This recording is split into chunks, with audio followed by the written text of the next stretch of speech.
L'intuition, ou plutôt une première approche sur l'intuition. Comment la libérer, comment la laisser s'exprimer, comment la développer. Quelques petits trucs et astuces. C'est parti.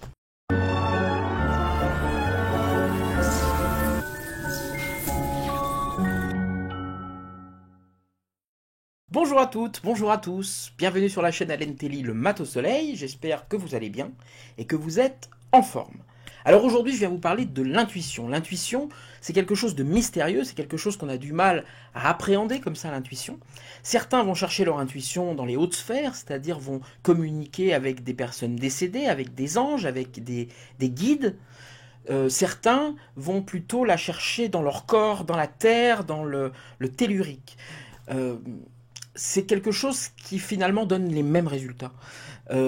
Donc il y a souvent, moi j'entends, il y a des médiums purs et puis il y a les gens qui sont pas médiums, il y a ceux qui ont besoin de support, ceux qui n'ont pas besoin de support. Je pense que c'est la même chose. Moi je dirais pas que j'ai besoin de support, j'aime avoir des supports. C'est tout simplement pas parce que ça m'aide à développer mon intuition, mais c'est quelque chose qui est dans mon état d'esprit. C'est-à-dire que moi, si vous voulez juste écouter les mots qui peuvent me venir, écouter cette sorte de communication, lâcher prise comme ça, écouter mes ressentis corporels, je peux le faire. Donc je peux faire une voyance sans support. Mais ce n'est pas quelque chose qui me donne du plaisir. Parce que moi je fais une voyance qui est assez physique, qui est assez, comment on appelle ça, kinesthésique moi. C'est-à-dire que je touche les lames, par exemple, quand elles sont retournées, d'une manière la plus sensuelle possible. Vous voyez, comme quand on passe vous voyez, si je vous caresse l'intérieur de la main, comme ça, vous allez ressentir des choses agréables ou désagréables, des choses qui sont... Vous voyez, et ben moi c'est pareil. C'est-à-dire que les lames, je ressens des douleurs qui me remontent dans le bras, qui des fois descendent dans le ventre, dans le bas-ventre, dans les jambes, dans la tête, dans la nuque. Je ressens des choses. Et j'écoute ça. Après, j'entends des mots qui me viennent comme ça, paf. Qui me parle, je ne sais pas, ce n'est pas une vraie voix que j'entends à mon oreille comme si on me chuchotait à l'oreille, c'est quelque chose, c'est un mot qui me vient. Je sais que ce n'est pas ma voix.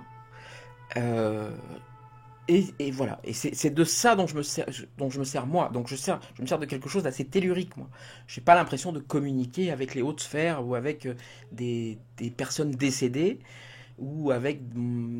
Alors, est-ce que les voix que j'entends, ça vient de mon guide ou de c'est pas quelque chose que j'essaye de travailler dans ce sens-là, de savoir qui c'est, etc.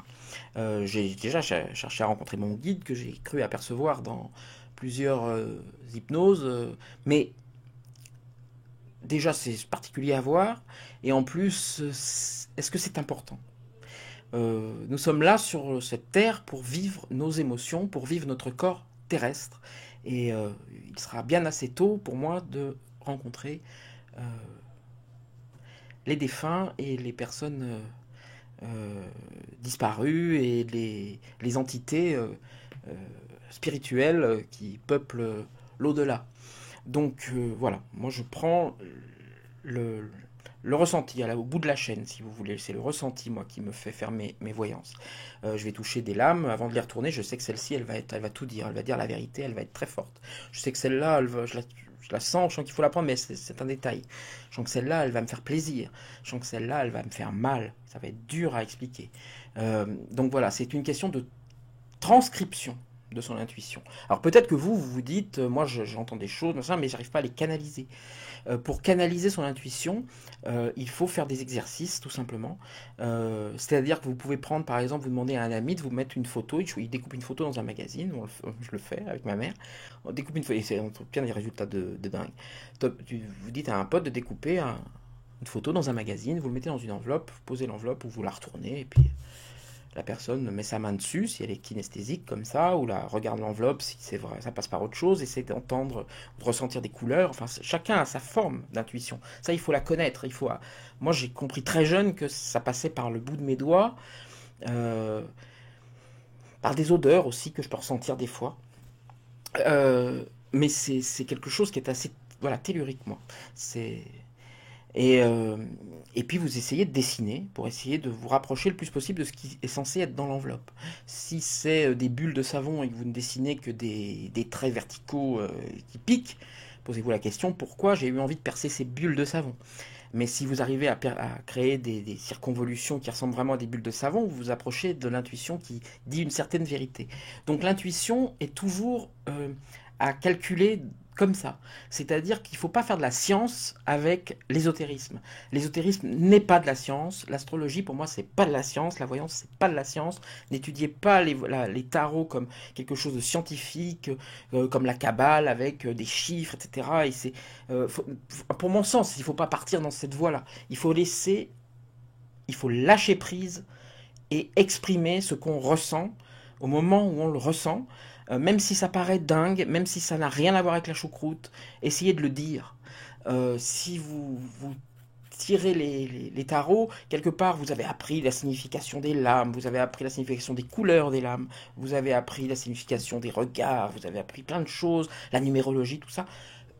C'est pas ce qui est demandé, c'est pas ça qui vous donnera les réponses. Ça va vous aider à structurer votre intuition.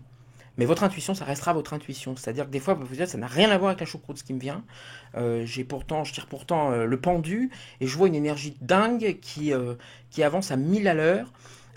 Et vous verrez que finalement, que votre pendu, c'est par votre intuition que vous allez le remettre à sa place. C'est-à-dire qu'il y a vraiment un sens du pendu qui peut être celui-là. C'est-à-dire, cette énergie dingue, ça peut vous dire qu'il y en a trop, vous dispersez. Donc ça peut vous être le conseil de pouvoir regarde un peu la vie différemment. Mets la tête en bas, regarde un peu les choses différemment. Tu as tous les moyens de réussir et tu t'éparpilles.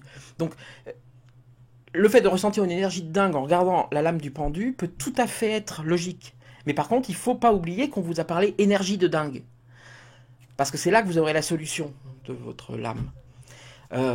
Donc la science, la connaissance plutôt que la science, la connaissance des tarots, la connaissance de ce que vous faites est primordiale pour structurer votre intuition. Mais votre intuition, ça c'est à vous, et on a chacun une intuition différente. Il y a des gens qui vont avoir des intuitions visuelles, il y a des gens qui vont, comme je vous dis, parler à des gens décédés. Il y a des gens qui vont avoir des intuitions qui sont toujours un peu décalées. C'est-à-dire qu'ils voient comme un monde parallèle, si vous voulez. Vous savez, c'est des gens souvent... vous allez en forêt, vous baladez avec un groupe d'amis, vous vous perdez, puis il y en a une ou un qui dit, moi je pense qu'il faudrait aller là. Et tout le monde dit, si lui il dit qu'il faut aller là, c'est qu'il faut aller de l'autre côté. Parce que tout le temps il se trompe. C'est sa forme d'intuition à lui. Pourquoi il veut toujours aller à l'opposé des autres? Donc il faut se connaître soi-même en fait. Et tout le secret est là dans l'intuition, il faut se connaître soi-même. On est plus ou moins doué dès le départ, on est plus ou moins celui qui arrive à cerner les gens facilement. On dit, tu me l'avais dit. On vous le dit de toute façon, vous le savez quand vous avez beaucoup d'intuition. On vous le dit. Oui, c'est vrai que tu l'avais dit. Et on était tous là, non, tu vas trop loin, t'exagères. Et puis finalement, quand ça arrive, c'est bien toi qui avais senti les choses arriver.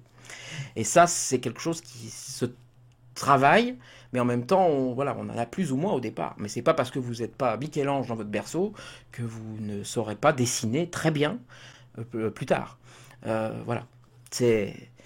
C'est comme ça. Tout le monde a de l'intuition, tout le monde peut la développer, tout le monde peut la travailler. Donc il faut travailler avec son cerveau pour l'étude des arcanes, ou travailler son intuition de l'autre côté, c'est-à-dire s'écouter, reconnaître les signes, lever la tête quand vous marchez, vous avez des choses qui vous parlent, vous avez des signes. Si vous cherchez les signes, vous allez les trouver. Et plus vous allez les trouver, plus ils vont vous parler, plus vous allez les écouter, plus vous allez progresser. Voilà, c'était une petite approche très courte de l'intuition, mais c'était important de le dire au départ, parce que beaucoup se posent ces questions-là. Je referai des vidéos sur l'intuition, où vraiment on fera des exercices ensemble, qui seront sympas. Voilà pour aujourd'hui, je vais publier très vite d'autres vidéos, là, certainement dans le courant de la journée même. Et puis je démarrerai ensuite sur vraiment toutes les lames du tarot, une par une, jusqu'à la dernière des arcanes mineures. Je vous souhaite le meilleur et je vous dis à bientôt. Salut, salut.